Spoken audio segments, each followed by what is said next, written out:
नमस्कार दोस्तों, कैसे हैं आप सब। स्वागत है आप सबका आपका अपने चैनल स्पर्श क्लासेस में।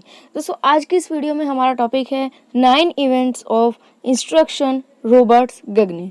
रॉबर्ट गगने के अनुसार अनुदेशन के 9 चरण।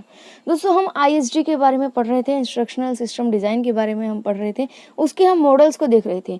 इससे पहले वीडियो में हमने ADDIE मॉडल को देखा था, ठीक है। तो उसी क्रम में ही सेकंड मॉडल आपका आता है 9 इवेंट ऑफ इंस्ट्रक्शन, ठीक है, यानी कि अनुदेशन के 9 चरण। इसमें क्या होता है, जब भी हम कोई अनुदेशन देते हैं तो उसमें 9 स्टेप्स को हम फॉलो करते हैं, 9 स्टेप्स को हम एक स्टेप बाइज स्टेप फॉलो करते हैं। इम्पोर्टेंट है आपके लिए ये मॉडल जो है, लॉन्ग क्वेश्चन में अक्सर पूछा जाता है। तो लॉन्ग क्वेश्चन के लिए आपके लिए मोस्ट इंपॉर्टेंट है बीएड सेकेंड ईयर का पेपर, आपका इंक्लूसिव एजुकेशन का पेपर के लिए, ठीक है। तो चलिए ज़्यादा समय नहीं लेते हुए शुरू करेंगे आज के इस वीडियो को। दोस्तों नाम से पता चल रहा है 9 इवेंट्स ऑफ इंस्ट्रक्शन, यानी कि अनुदेशन देने के। अनुदेशन का मतलब यहाँ पर है शिक्षण से, कि जब हम टीचिंग करते हैं, इंस्ट्रक्शन करते हैं, अनुदेशन देते हैं, तब हमें कौन कौन से 9 स्टेप फॉलो करने चाहिए। हमने पढ़ा था ISD यानी कि इंस्ट्रक्शनल सिस्टम डिज़ाइन। उसमें हमने क्या किया था, क्या बताया था हमने उसमें, मैं एक थोड़ा शॉर्ट में बता देती हूँ। उसमें क्या था कि हम अनुदेशन के प्रारूपों को पढ़ते हैं, कि हम कोई भी अनुदेशन जब हम देते हैं तो उसके कौन कौन से प्रारूप होते हैं, मतलब हम अनुदेशन किस तरह से हमें देना चाहिए, उसका एक ब्लूप्रिंट बन जाता है, फॉर्मेट बनाया जाता है। अब अलग अलग साइकोलॉजिस्ट ने अपने अपने अकॉर्डिंग अलग अलग मॉडल्स दे दिए कि आप जो ISD है वो इस मॉडल पर बनाइए या इस मॉडल पर बनाइए, ये मॉडल आपके इंस्ट्रक्शन को होना चाहिए या ये मॉडल होना चाहिए। हमने पहले वीडियो में हमने देखा था ADDIE मॉडल, इसी वीडियो में हम देखेंगे 9 इवेंट्स ऑफ इंस्ट्रक्शन रॉबर्ट गगने। तो ये क्या कहता है इसमें, इस मॉडल में, इनमें हमें 9 इवेंट्स दिए गए हैं, यानी कि 9 स्टेप्स दिए गए हैं।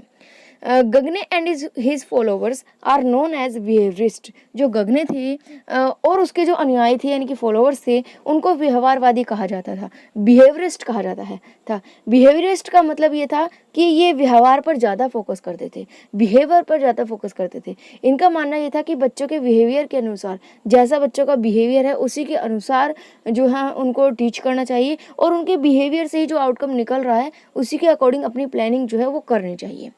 And their focus is on the outcomes और बिहेवियर रिजल्टिंग फ्रॉम ट्रेनिंग।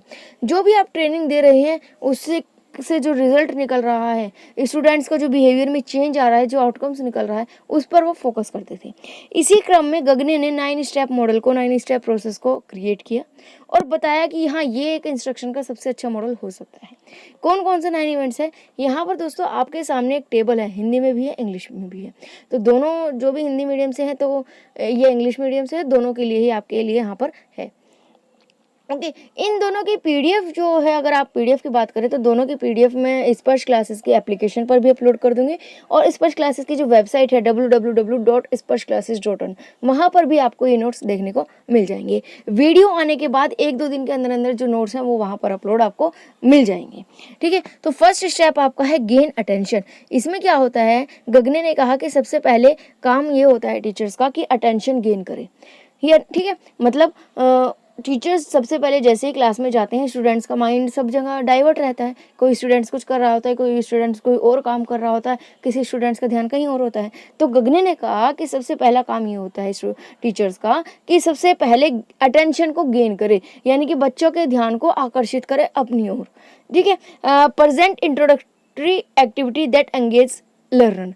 यहाँ पे एक्टिविटी क्या करेंगे कि वे इंट्रोडक्टरी, जो टीचर्स होते हैं वो इंट्रोडक्टरी एक्टिविटीज़ करते हैं, जिससे क्या होता है, बच्चों का जो ध्यान होता है वो आपकी तरफ आकर्षित हो जाता है, या कहे तो अपनी टॉपिक की तरफ आ जाता है। इसके लिए अगर हम कहें कि कौन कौन से एग्जाम्पल, मतलब क्या क्या एक्टिविटीज़ कर सकते हैं, जैसे हमने बताया था, आपने माइक्रो टीचिंग स्किल्स पढ़ी हैं, उसमें आपकी सबसे पहले स्किल आती है इंट्रोडक्शन स्किल। तो वो वही होती है कि बच्चों को उनके जो भी आज टॉपिक पढ़ाने जा रहे हैं उनसे बताना कि हाँ आज हम इस टॉपिक के बारे में बात करेंगे, उसके बारे में थोड़ा सा इंट्रोडक्शन देना।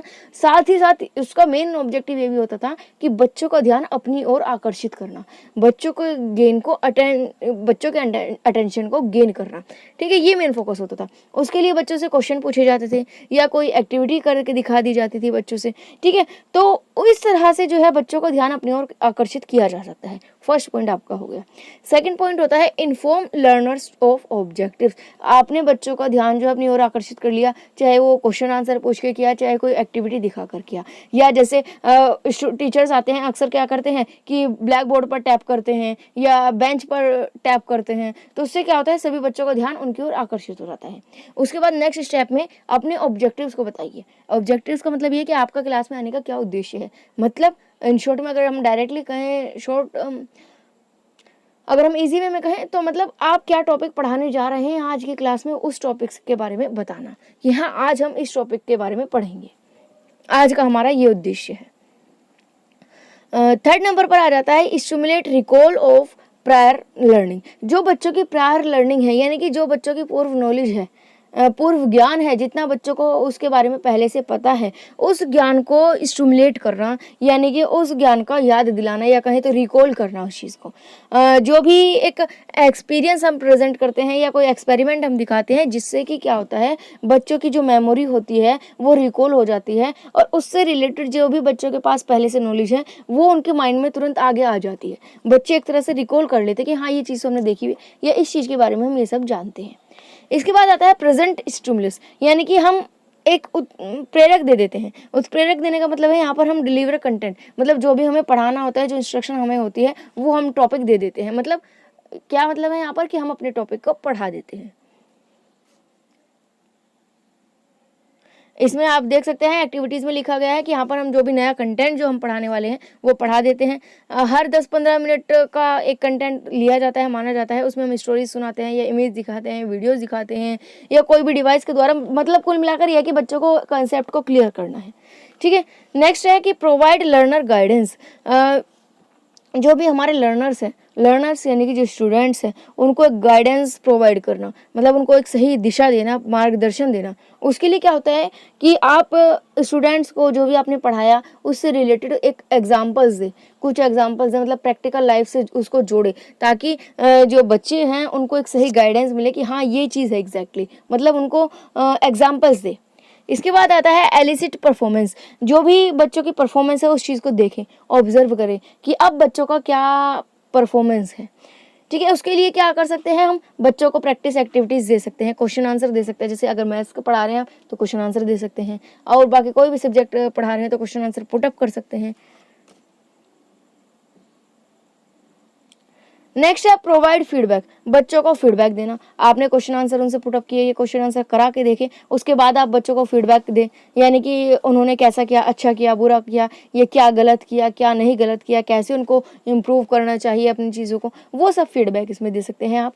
8 नंबर पर आता है असेस परफॉर्मेंस। जो भी बच्चों का परफॉर्मेंस थी उसका आकलन करें, मतलब उसको देखें कि क्या कमी रह गई है, कहाँ पर क्या आप और बेहतर तरीके से बच्चों को समझा सकते हैं, और बेहतर तरीके से किस तरह से बच्चों को जो है वो टीचिंग करा सकते हैं।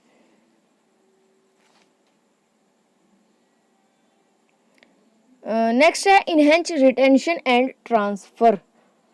जो भी ज्ञान है, ज्ञान का हस्तांतरण को बढ़ाइए और उनको ध्यान को बढ़ाइए। मतलब ये है कि जो आप ज्ञान को, नॉलेज को जो ट्रांसफ़र कर रहे हैं उसको बढ़ाइए, और जो बच्चों का रिटेंशन है उसको बढ़ाइए, यानी कि बच्चों का जो ध्यान है उसको बढ़ाइए, और जो आप हस्तांतरण कर रहे हैं, ट्रांसफ़र कर रहे हैं, नॉलेज की जो ट्रांसफ़र हो रही है उसको बढ़ाइए। उसके लिए आप give resources that enhance retention and facilitates transfer of knowledge. ऐसे रिसोर्सेज दें बच्चों को जिससे उनका रिटेंशन, यानी कि उनका ध्यान भी आकर्षित हो, और ट्रांसफ़र ऑफ नॉलेज को फैसिलिटेट करे, यानी कि उसमें मदद करे।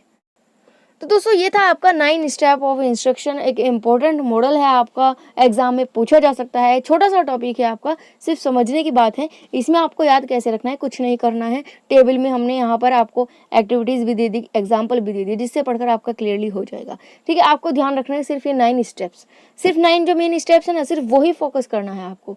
बाकी अगर आपने एक बार वीडियो देख ली, आपको ये समझ में आ गया, उसके बाद 9 स्टेप आपको याद रखने हैं। टेबल आप खुद ही बना लेंगे, आपको याद भी करने की ज़रूरत नहीं है, पूरी टेबल याद नहीं करनी है, सिर्फ और सिर्फ इन 9 पॉइंट्स को ही ध्यान रखें। वीडियो अच्छी लगे तो लाइक ज़रूर कीजिएगा। आप अपने कमेंट जो है, फीडबैक्स जो हैं वो कमेंट बॉक्स में दे सकते हैं। आगे इस वीडियो को दोस्तों के साथ शेयर कीजिए, और इसी तरह की बीएड से रिलेटेड और वीडियोज़ को पाने के लिए चैनल को सब्सक्राइब कर बेल आइकन को प्रेस ज़रूर कर लीजिएगा। आज के लिए बस इतना ही, मिलेंगे आने वाली वीडियो में। आज के लिए धन्यवाद।